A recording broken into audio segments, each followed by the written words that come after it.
Sharp. Urgent. A tube. A sheep. A human arm. Paris, 1667. Doctors are pumping animal blood directly into a teenager's veins. This isn't torture, it's cutting-edge medicine. And somehow, he survives. But patient number 2? He dies screaming. The doctor gets charged with murder, and the trial reveals his wife was buying arsenic. This experiment doesn't just kill one man, it kills an entire field of medicine for 150 years. On this video, we will delve into how a doctor injected sheep blood into a human.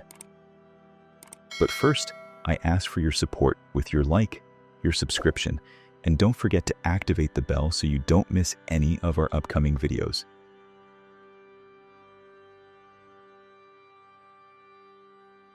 So why did the smartest doctors in Europe think sheep blood could cure human madness? Paris, 1660s. No antibiotics, no blood types, no idea germs even exist. You get sick, your treatment is getting bled with leeches until you pass out. That's like fixing a dead phone by throwing the battery in the trash. But one doctor, Jean-Baptiste Denis, has a different theory. Humans are violent, sinful, chaotic. But animals? Pure, innocent, calm. So what if you inject animal purity directly into human veins? It's not biology, it's religious symbolism with a scalpel. And Denis is about to test it on a dying child. Oh, and Denis? Not even a real doctor. He's the king's personal valet, a servant who'd read some medical books. But hey, close enough for 1667. June 15th, 1667. The boy's been bled half to death by other doctors. He's barely conscious. Denis slides the needle in. 12 ounces of sheep blood pump into his veins. If you know anything about biology, you're screaming right now. Because animal blood should trigger instant immune system apocalypse. Red blood cells explode. Kidneys shut down. You die choking on your own blood, but he doesn't. The kid wakes up the next morning, eats a massive meal, and feels fantastic. Why? The equipment was so primitive that barely any blood actually got through. But Denis doesn't know that. He thinks he's just cured death itself. Denis becomes the most famous doctor in Europe overnight. Want to know how many successful human-to-human blood transfusions had happened before this? 0. Denis skips straight to cross-species experimentation. And that fame? It's about to make him very, very reckless. Patient number 2, Antoine Mauroy.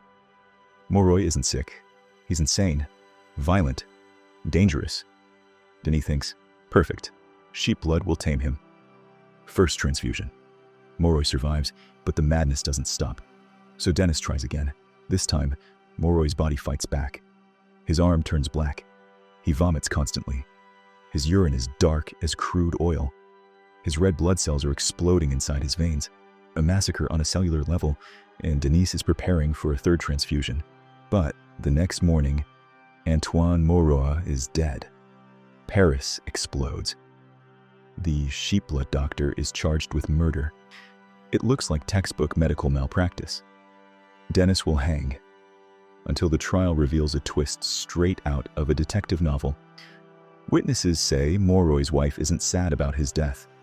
In fact, she'd been buying arsenic, pounds of it. If you were on that jury, what would you think? Did Denis kill him with sheep blood, or did the wife poison him first?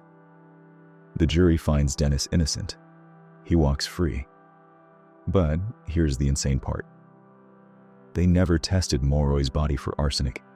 They just believed the wife was sketchy and called it a day. 17th century forensics, everyone. Denis might be free. But science? Science gets locked up. Even though Denis was innocent, the fear is too great. In 1670, the French Parliament bans all blood transfusions. But it doesn't stop there. The Vatican bans it. The British Royal Society bans it. One botched experiment in Paris shuts down blood research across 3 continents. For 150 years, nobody touches it. How many soldiers bled out on battlefields? How many women died in childbirth? Millions. All because the idea was right, replacing blood saves lives. But the tool was wrong. Today, a blood transfusion happens every 2 seconds. It's one of the most common life-saving procedures on Earth. But we only have it because we understand blood types, antibodies, and compatibility. Jean-Baptiste Denis didn't have any of that. He just had a theory, a silver tube, and a lot of nerve. So the next time you see a medical miracle, remember, science isn't a straight line. Sometimes it's a bloody, dangerous path that starts with a farm animal in a Paris bedroom. You think pumping sheep blood into humans is extreme? Ancient surgeons used to drill holes in people's skulls while they were fully awake to let the demons out. It's called trepanation. Some patients survived, and the evidence suggests they volunteered for it. That video's right here. Click it before YouTube recommends you something boring. I'll see you there.